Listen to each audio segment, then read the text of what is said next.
باپ پوری زندگی درویشی کی زندگی گزارتا رہا اور بیٹا کروڑوں کی گاڑیوں میں پھر رہا ہے. ہاں جی, لاکھوں روپیہ ڈانسر قسم کے نعت خانوں کے اوپر بیٹے لٹا رہے ہیں ایک نشست کے اندر.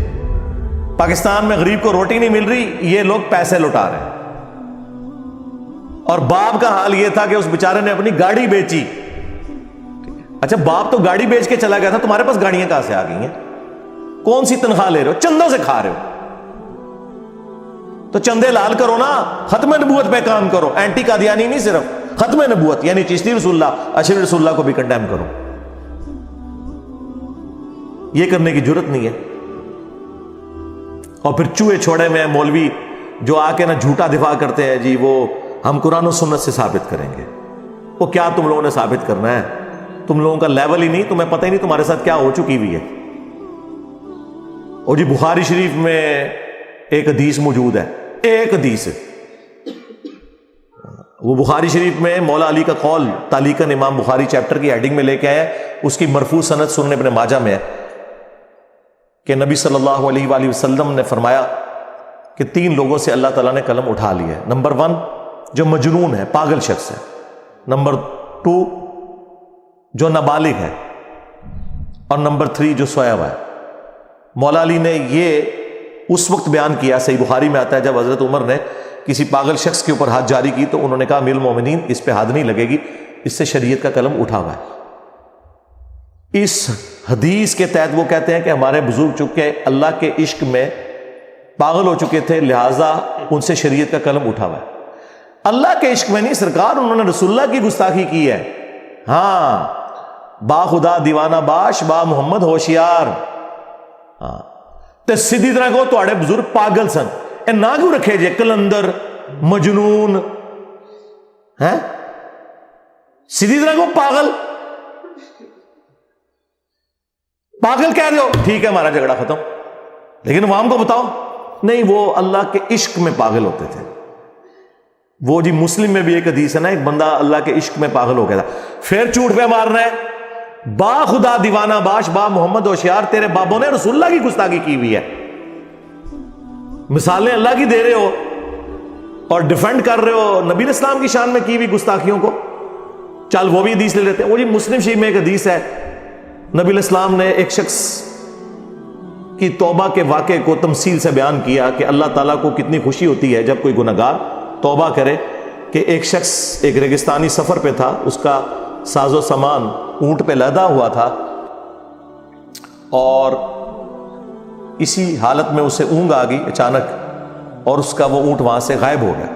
اب اسے اپنی موت سامنے نظر آنا شروع ہو گئی, اور تھوڑی دیر کے بعد وہ اونٹ جب واپس آ گیا تو اسے اتنی خوشی ہوئی کیونکہ وہ موت کے منہ سے نکل کے دوبارہ زندگی میں آ گیا, کہ جذبات کے عالم میں اس کی زبان سے بجائے یہ نکلنے کے کہ اے اللہ میں تیرا بندہ تو میرا رب, یہ نکل گیا کہ اے اللہ تو میرا بندہ میں تیرا رب. تو وہ کہتے ہیں دیکھو ہمارے بزرگ بھی جب اس طرح کے بکواسیات ارشاد فرماتے ہیں نا, ہاں شکتیہات کے نام سے بونگیاں, شکتیہات ایڈا موٹا ورڈ, تو یہ تو حدیث میں موجود ہے. اگے پڑھ, آگے لکھا ہے من شدت الفرح, خوشی کی شدت کی وجہ سے اس کی زبان سے ایسا نکل گیا. یہ تو نہیں تھا کہ بیٹا پڑھ چشتی رسول اللہ. کہتے نہیں دیکھیں بعد میں انہوں نے صحیح کلمہ بھی پڑھایا نا, اس طرح توبہ نہیں ہوتی. بعد میں انہوں نے صحیح کلمہ اس سے پڑھایا, خود تو پڑھا ہی نہیں ہے.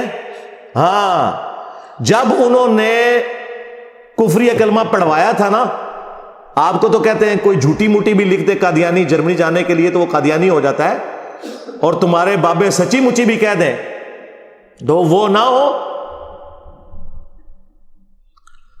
پڑھوایا, بعد میں انہوں نے توبہ نہیں کروائی بلکہ کہا کہ چل اب دوسرا بھی پڑھ لے, میں نے تو ویسے ویسے پڑھایا تھا. کیا ابو بکر عمر عثمان علی رضی اللہ عنہم اجمعین وعلیہم السلام اجمعین جھوٹی موٹی اپنے ناموں کے کلمے پہلے پڑھاتے تھے چیک کرنے کے لیے؟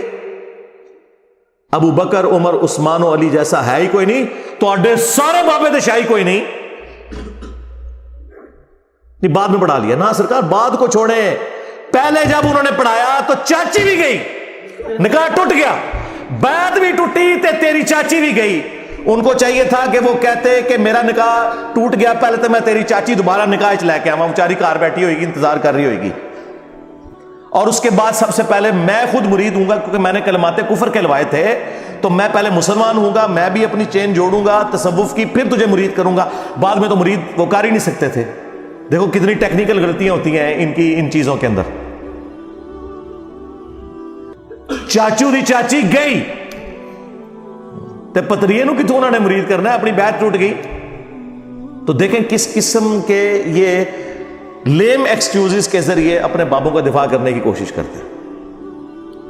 اور وہ صاحب اور شکر کی عبارت کے اوپر انہوں نے کہا جی مسلم شریف میں بھی ایک حدیث ہے کہ نبی علیہ السلام کی بھی تو ایک دفعہ نگاہ پڑ گئی تھی ایک عورت کے اوپر، نعوذ باللہ، تو اس کو اس سے میچ کر رہے، استغفر اللہ۔ وہ آپ مسلم کی حدیث پڑھیں، واللہ اس حدیث کا کوئی لینا دینا ہی نہیں اس کے ساتھ۔ اس حدیث میں تو یہ ہے کہ نبی علیہ السلام کی اچانک ایک نظر پڑی اور آپ صلی اللہ علیہ وآلہ وسلم اپنے گھر میں تشریف لے گئے اور اپنی زوجہ محترمہ کے ساتھ تعلق قائم کیا، اور پھر باہر نکلے اور فرمایا کہ اگر تم میں سے اچانک کسی کی نظر غیر محرم پر پڑ جائے تو وہ اپنی بیوی کے پاس جائے، یعنی اس خیال کو باطل کرنے کے لیے۔ یہ تو نبی علیہ السلام نے ایک سلیقہ سکھایا، اس میں یہ کہاں لکھا ہوا ہے کہ نبی علیہ السلام کی نگاہ کسی عورت